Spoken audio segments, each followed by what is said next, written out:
starting. Okay. So for the interview with loss, we're going to begin with, can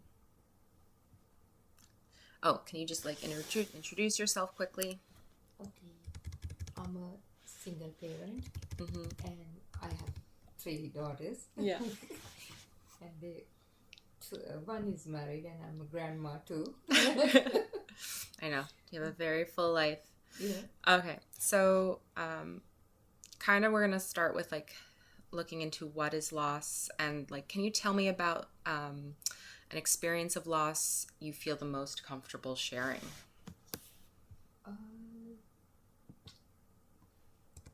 Like what? It could be with the dog that you mentioned. We could go through that. Yeah. And first I said talk about my father. Oh, yeah. No, whatever you feel comfortable with. Yes. Yeah. Actually, my father is my biggest pillar. So he supported me for every single way. His loss is it's like my whole life, I felt like empty. Yeah, because he everything what he does, he used to ask from me. He never asked my mom. He didn't listen to my mom, and only even my mom knows anything she wants to stop my father from doing. She asked me. So when I said, no, don't do that. That's it. Wow. Yeah, he listens. And so he died from a cancer. And when we came to know about that very first day, so it's really it's something like hit my chest. That's how I felt, because I was there when doctor said he's having cancer. And I took care of him until his last breath. Yeah. And so he used to talk to me every single, even he have a pain or anything. So he actually he didn't die from the cancer. He died from the sepsis. Oh. Yeah, because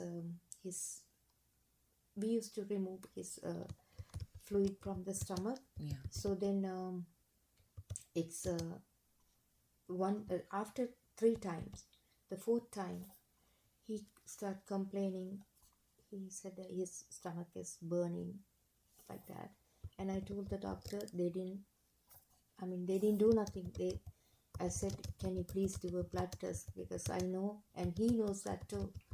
When he came to know he had cancer, he started reading a lot of books about that. The doctor was so surprised. The doctors, how he explained every single little thing. Yeah. He got that kind of knowledge about that. So then the last time when we went, so I said, I'm not going to take him home until they do the blood work. Yeah. So even though they didn't do it, so I make a big fuss in the hospital. Yeah. Yeah, so they did it, and very next day I was getting ready to go to work, and I got a call from the hospital.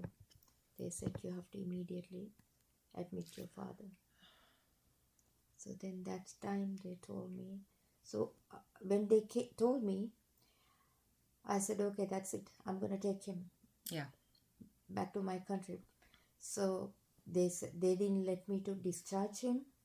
So he was 4 days over there, because they keep asking me to put him in the hospice, hospice. I didn't do that. Yeah. I said, no, I don't want to. Yeah. And then they said, okay, you can discharge him until you put him in the hospice. Yeah. I thought legally they can't. I had no idea. They didn't let me. Yeah. So I said, okay. So I signed up with him, hospice. I brought him home. Yeah. Very next day I flew back to my country. Yeah. I took him back. Yeah. He was going to... Yeah. That's the biggest loss I had in my life. And then the same way I felt, that same pain I felt with my dog. Yeah. What I want to ask is, so during that period with your dad, what stands out to you when you think back on it now? Maybe how you handled yourself, or... I I think I didn't cry for my father. I hold that into myself. Yeah. But when it, because this is what I think.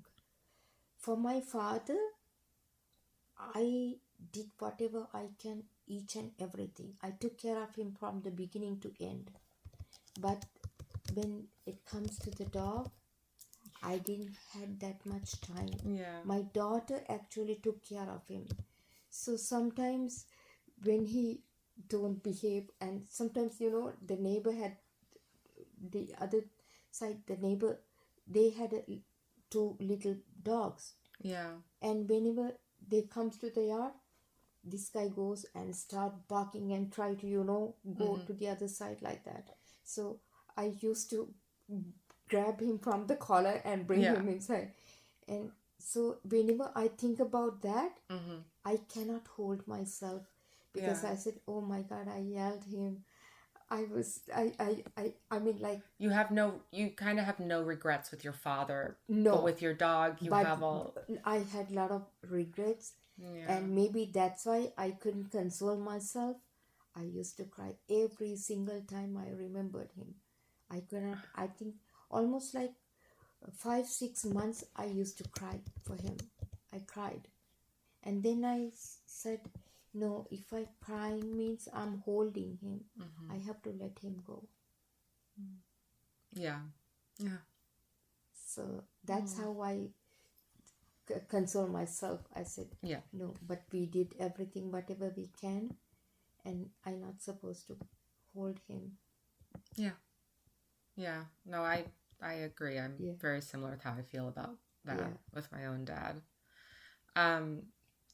What aspects, like, regarding, it could be with your dad or with the dog, but like what aspects regarding loss do you feel are the hardest to put into words, to express?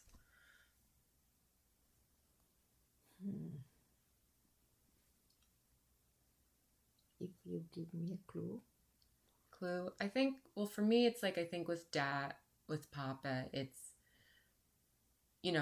when you lose someone, people come up to you and they're like, I'm so sorry for your loss. And like the easiest thing you can say is thank you. Because for me, it's like the feeling is so big that it's so hard to like Hold in your like to express with one emotion, with one feeling. For me, I prefer like, if anybody don't mention about that. Yeah. I think, yeah. No, I get, yeah. That's what I think. Yeah. That way I can, console myself, and it's in my heart, and I know how much how I feel and how much it affect to me. But when somebody come and telling me, oh, I'm sorry you lost, I'm sorry whatever happened, I mean, like, I know it's make me more sad. Yeah. Do you feel like they're intruding on your grief? Yes. Yeah. Yes. Yeah. It's like, I get that. Yeah. It's personal. Yeah. During that time, because I think of like caretaking with my family, it's like, do you feel like your relationships were shifting? Or yes, yeah. when I taking care of your dad, Yeah. I never felt like I'm taking care of a patient. Yeah. I felt like, oh, I'm taking care of my dad. Yeah. That's how I felt. Yeah. So until the last minute, and it's I that I had that wish. Oh, I want to be here when he passed. Yeah. I had that feeling all the time. Yeah. Most of my patients who passed when I'm at work. Yeah. So every patient, there's one patient, and she used to tell me, Amy, I want to die like this, and because every day morning, Yeah. just like your mom, Yeah. I dress her up, and I make her breakfast nice way, and she said, her daughters, they never come, they always from the camera, she got very bad, very anxiety. Yeah. She Yeah. was very high in anxiety. So when she get, so I always hold her hand and she calms down. Yeah. And then she used to tell all the time, Amy, I want to die in your hand. Oh. And that's the same way her wish came true. Yeah. And she died in my hand. So, It's amazing. You've like, with your own personal experiences, but also with your job, you've gone through this yeah, many times. yes. At the beginning, I felt very sad. Yeah. Because I'm Yeah. too attached to them. Yes. That's why. Yeah. And then, so finally, I feel like this is a part of life. Yeah. You can't stop that. Yeah. So only thing, once it happens, I have to let them go. You find it's easier to say, you learned how to say goodbye. Yes. Yeah. I mean, it's a very unique experience. Yes. That you have. Yes. When you're facing, I think the more you experience, more you know how to process that. No, that makes a lot of sense. Yeah. What are moments when you're going through, again, it could be with your dad, with a dog, or another experience, but what are moments when you are kind of like taken off guard with your experience of loss? Or the first time, yeah, I lost one of my kid, my second child. I'm so sorry. She is 1 year, 2 months. Yeah. When she died, and it's a really tragic. Oh my yeah. gosh. So that she was like, as a mother, I don't think anybody can hold like that. No, I so that day, every Sunday we used to go to see my parents. Yeah. And that day we didn't go to my parents. Mm-hmm. Because one of my husband's friend, so his parents both passed away, and he had a sister, so they didn't had enough money to do the wedding. So the sister had affair with a little rich family. Mm-hmm. So he couldn't. So I said, okay, I gave my wedding sari, my veil, everything. I gave it to him, and my husband make I cook for her. I make the food and everything, and I dressed her up. I did everything. So after their homecoming, after 1 week later, so that Sunday we was about to go to my parents, and he came and he said, oh, his wife make food, and he invite us. I said, no, we can't go. Yeah. My parents are waiting for the kids. Yeah. So he said, please, and we went over there. And my husband, he had a couple of drinks over there. And when he came back, I said, okay, we have to get ready to go. So I said, oh, because then me and so he said, okay, I'll watch the kids. Okay, so you go, you close everything and come. And usually when we do cleaning, she comes and she sit down on the dirt. So I closed the door, she cannot come to the kitchen. So I just closed the door over there, and me and my servant, we both doing, because we doing the dishes and everything. We clean up the kitchen. Before we go, we put all the food in the refrigerator. And then I heard my oldest one, she's called, then we call her nickname is Tojo. So, and my oldest one, she's calling Tojo. And when she called like that, I don't know, something like heavy thing hit my chest. And I said, why, where's your sister? Then she said, she's not there. So I came running, I opened the door, and I went to the room. And my husband, he was on the floor, he's just sleeping. And because it's attached room, this room is the baby's room, the other room our room. Mm-hmm. So I thought maybe she's in my room, because usually she goes over Yeah. there, she take the powder and Mm-hmm. she put it on the floor. That's what she does, Yeah. like a fan. Yeah. And she's not there. So I went outside and I'm calling her name. No. So again we came inside. When I was going, there's same like like down there by the Stairs. by the Yeah. stairs you have the bathroom. Yeah. It's like we also had a one bathroom right there, like Oh my for the gosh. visitors, when the visitors comes. So usually I keep that closed, Mm-hmm. but it's little bit open. So I was thinking how it's open, and there was a little leak. So I put a big Yeah. basin over there to collect the water. I don't know. I don't know how she died, Yeah. because when I see that door open, I open the door, and she was like this. The water is like this. She's like this. Only her face, only this much in And the they're, water. oh gosh. I I right away I pick her up. Oh I my lift her gosh. from the legs and I pat over here. Yeah. And the how I screamed, Oh my all God, I my can't. neighbors came running. Yeah. And then my husband, so he woke up and he came, and I said, I said, let's go to the doctor, hurry up. And we get into the car, to go to the main road, Mm-hmm. because my land is so big. It's Yeah. a 5-acre land, and the Yeah. middle we had our house. Yeah. So you have to go a little bit further to the Yeah. enter. And right there, when we entered the main road, our car stopped. We jumped from the car.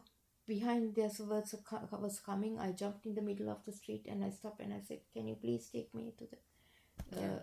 because our family doctor is in the town." Yeah. We said to take. So that day, he's not there. There Yeah. was an acting doctor. He got scared. He said, "No, no, no, no! I can take it. I can take it." He can't. That's okay. So I said, I came out. I stopped one of the cars from there. I said, "Please take me to the police station," Mm-hmm. because from there to police station very little path, because the head of the police station, one of my father's friend. Mm-hmm. So when I was carrying my kid and I was running, I said, "Uncle, please take me to the hospital." And he saw he was outside that time. Yeah. He jumped to the jeep and he drove me. Mm-hmm. And hospital is right there, and I'm see, and my kid the hand was there, and it fell like this. Christina, but he looked my face, I looked his face, but I don't know his pet. Yeah. She did. And we went over there, and so doctor was not there, so so somebody went, and so he came because he was in his quarters. He came and he checked. He said, "She's no more." I was like, I hold my kid and I was like scream, Yeah. "Tojo, that's it, that's Yeah. it." And then after that, I carried the baby like this, and I said, "Can I sit in your room?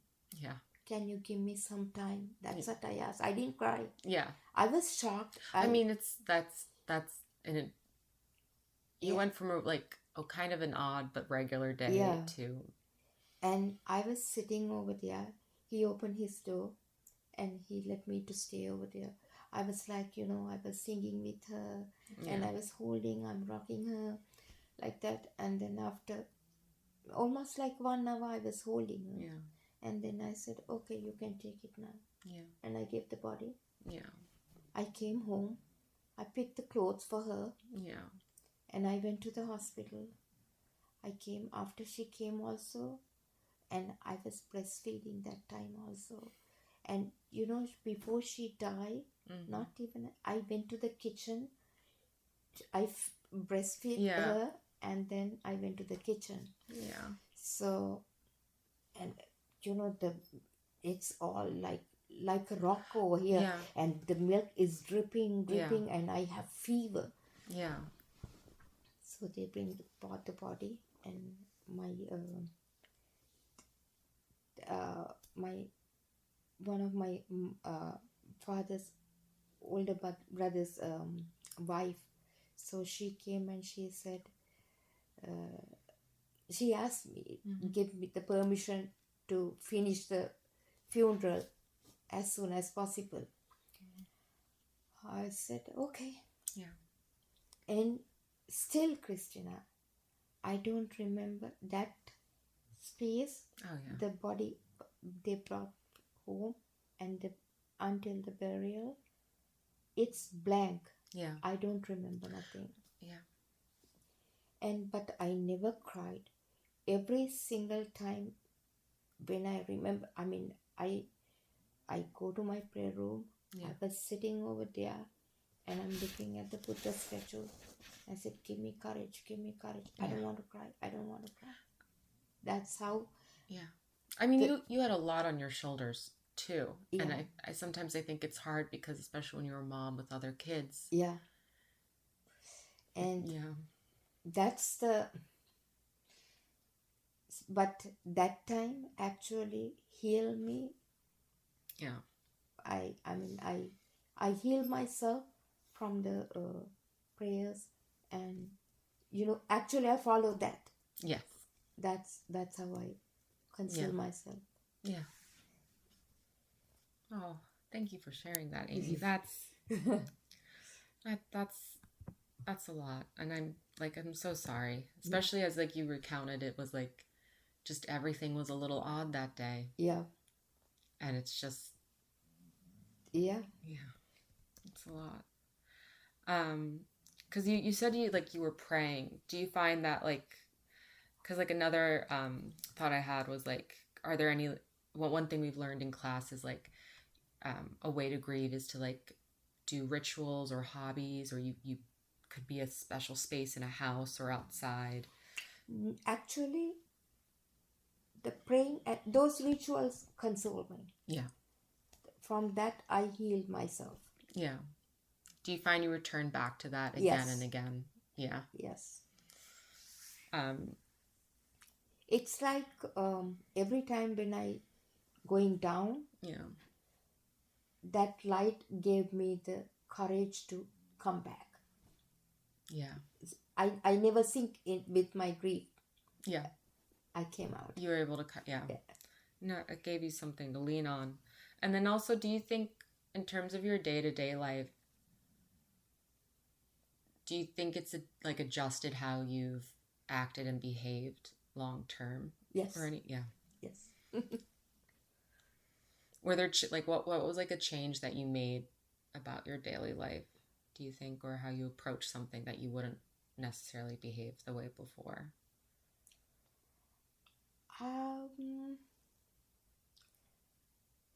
Actually, before I was very aggressive. Mm-hmm. And after those incidents, it's make me like a quiet, normal person. Before I always I never listened to nobody. Yeah. And I always, whatever I think even it's right or wrong, I'm right. Yeah. That's how. But from those incidents, I realized, oh, this is the life.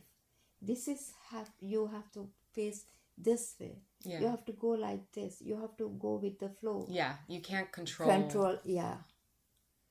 Yeah. Before that, I always try to control everything. Yeah. No, I get that. Yeah. I think about that a lot too. Yeah.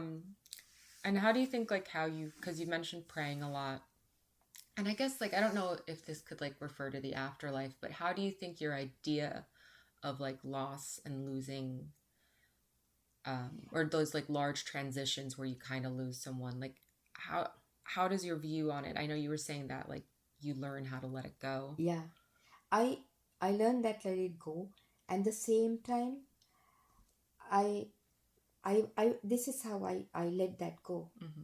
I said, okay, for some, they have some debt with us. Yeah. So they came to pay that debt. Yeah. Once it finished, they went back. Yeah. That's how okay, whatever they owe, they pay that. Okay, now they're done. Yeah. So that's how everything in my life. Yeah. And until that day to today, anything happens, I always think, oh, I owed that person. Yeah. That's why I did like this. So now, when I open my eyes, oh,